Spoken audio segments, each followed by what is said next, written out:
Bonjour à tous, dans cette vidéo nous allons voir comment déterminer les diviseurs d'un nombre entier.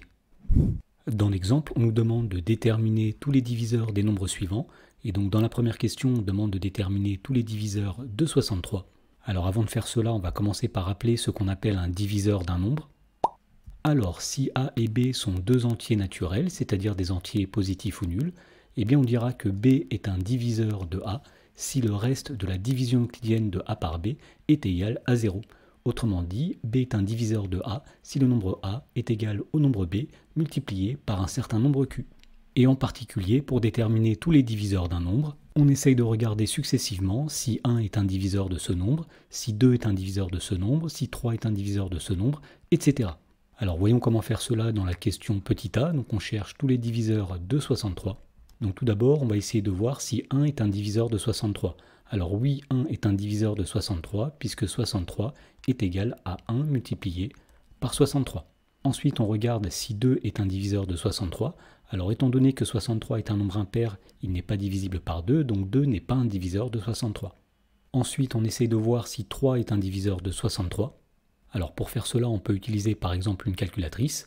Donc on tape ici 63 divisé par 3.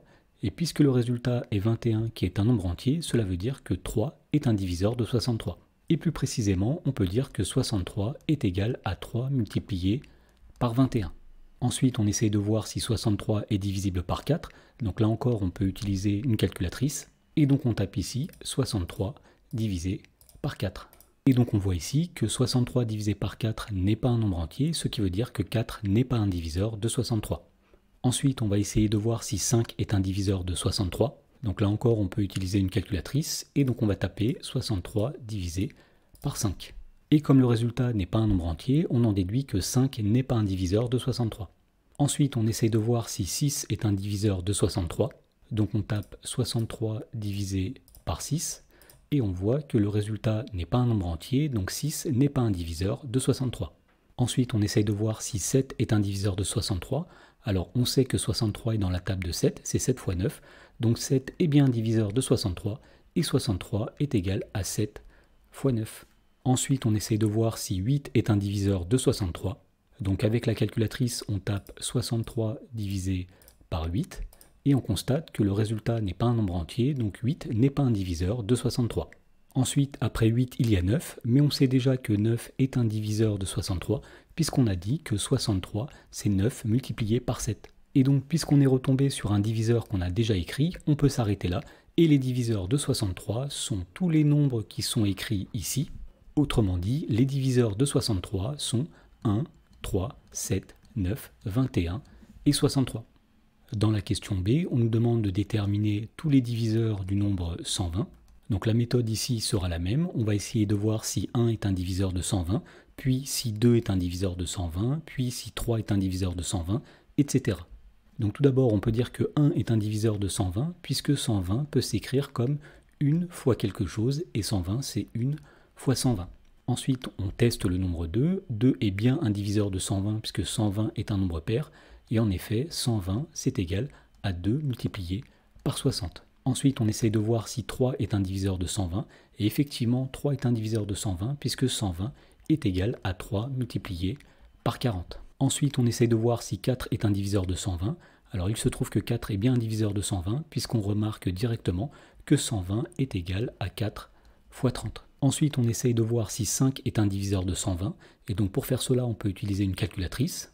Donc sur une calculatrice, on va taper 120 divisé par 5, et on voit que le résultat est un nombre entier, ce qui veut dire que 5 est un diviseur de 120, puisqu'en effet, 120 est égal à 5 multiplié par 24. Ensuite, on essaye de voir si 120 est divisible par 6. Alors avec la calculatrice, on peut taper 120 divisé par 6, et on voit que le résultat est un nombre entier, donc 6 est bien un diviseur de 120. Et en effet, 120 est égal à 6 multiplié par 20. Ensuite, on essaye de voir si 7 est un diviseur de 120. Donc sur la calculatrice, on va taper 120 divisé par 7, et on voit que le résultat n'est pas un nombre entier, donc 7 n'est pas un diviseur de 120. Donc on va essayer de voir maintenant si 8 est un diviseur de 120. On va taper 120 divisé par 8, et on voit que le résultat est un nombre entier, donc 8 est bien un diviseur de 120.